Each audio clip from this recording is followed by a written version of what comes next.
Assalamualaikum warahmatullahi wabarakatuh. Perkenalkan, kami dari kelompok 5, kelas 12 Teknika. Kami akan menjelaskan tentang penyebaran agama Islam di benua Eropa. Perkenalkan, nama saya Rasa Awa, saya dari kelas 12 Teknika. Di sini saya akan menjelaskan poin dari sejarah masuknya agama Islam ke benua Eropa. Masuknya Islam ke benua Eropa dimulai pada awal abad ke-8 dan menjadi salah satu peristiwa penting dalam sejarah peradaban dunia. Proses ini terjadi melalui berbagai jalur, seperti penaklukan militer, perdagangan, dan migrasi. Islam pertama kali masuk ke Eropa melalui wilayah Afrika Utara, menuju semenanjung Iberia, yaitu Spanyol dan Portugal, serta melalui Laut Mediterania ke pulau-pulau seperti Sisilia dan Italia Selatan. Perkenalkan, nama saya Bintang Fahrizatia dari 12 Teknika. Di sini saya akan menjelaskan poin penting faktor-faktor penyebaran agama Islam di benua Eropa. Yang pertama, penaklukan militer, perdagangan, kemajuan peradaban Islam, kebijakan toleransi pemerintah Muslim, migrasi dan diaspora Muslim, strategi dakwah, dan yang terakhir interaksi budaya. Perkenalkan, nama saya Nur Halija dari kelas 12 Teknika. Di sini saya akan menjelaskan peran Al-Andalus dan Kesultanan Utsmaniyah dalam pengaruh Islam di benua Eropa. Peran Al-Andalus dalam pengaruh Islam di benua Eropa adalah yang pertama, transformasi ilmu pengetahuan dan pendidikan. Yang kedua, penyebaran budaya dan seni. Yang ketiga, harmoni sosial dan religius. Yang keempat, pusat interaksi perdagangan. Yang kelima, inspirasi, filosofi, dan pemikiran. Poin kedua, peran Kesultanan Utsmaniyah dalam pengaruh Islam di benua Eropa adalah yang pertama, ekspansi wilayah dan penyebaran Islam di benua Eropa. Yang kedua, sistem pemerintahan yang adil. Yang ketiga, kontribusi seni dan arsitektur. Yang keempat, peningkatan perdagangan internasional. Yang kelima, kontribusi pada stabilitas sosial dan ekonomi. Yang terakhir, interaksi dengan Eropa Barat. Perkenalkan, nama saya Aulia Zahra dari kelas 12 Teknika. Di sini saya akan menjelaskan tentang dampak-dampak penyebaran Islam di benua Eropa. Yang pertama, pengayaan budaya dan seni.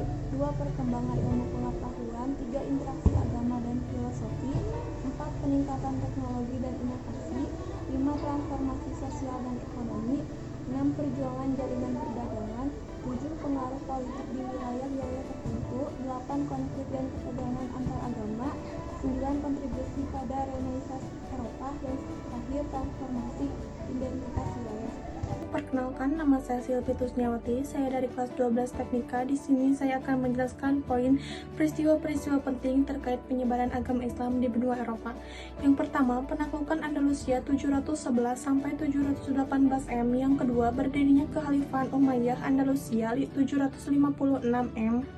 Yang ketiga, masa keemasan Andalusia abad ke-8 hingga ke-13. Yang keempat, pertempuran Tours 732 M. Yang kelima, pembangunan arsitektur Islam. Yang keenam, Reconquista abad ke-11 hingga ke-15. Yang ketujuh, pengusiran Muslim dari Spanyol 1492 dan seterusnya. Yang kedelapan, ekspansi Islam ke Eropa Timur oleh Kekhalifahan Utsmani abad ke-14 hingga ke-17.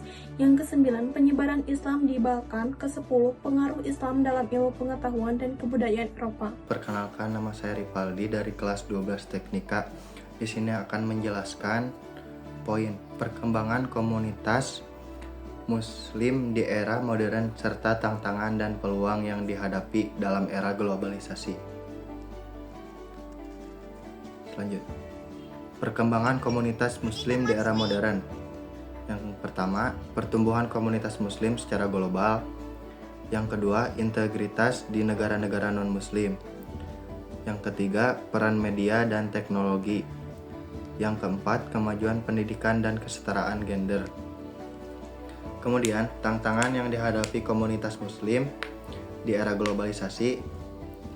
Yang pertama, Islamfobia dan diskriminasi. Yang kedua, kehilangan identitas budaya dan agama. Yang ketiga, kesenjangan ekonomi dan sosial. Yang keempat, radikalisasi dan ekstremisme. Yang keempat, ketergantungan geopolitik. Kemudian, peluang yang dihadapi komunitas Muslim di era globalisasi. Yang pertama, dialog antar agama dan budaya. Yang kedua, dakwah digital dan globalisasi media Islam.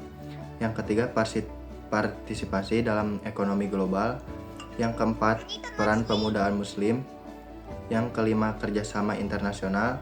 Yang keenam, seni dan budaya Islam. Kenalkan, nama saya Dimas Aditya, saya dari 12 Teknika. Di sini saya akan menjelaskan tentang kesimpulan masuknya Islam ke benua Eropa. Kesimpulannya adalah Islam masuk ke benua Eropa melalui ekspansi militer, perdagangan, dan diplomasi. Dengan pengaruh besar dari Al-Andalus dan Kesultanan Utsmaniyah, meskipun ada beberapa konflik dan Islamofobia, komunitas Islam di benua Eropa terus berkembang dan berkontribusi, serta memperkuat dialog antar budaya dan inklusi sosial. Terima kasih.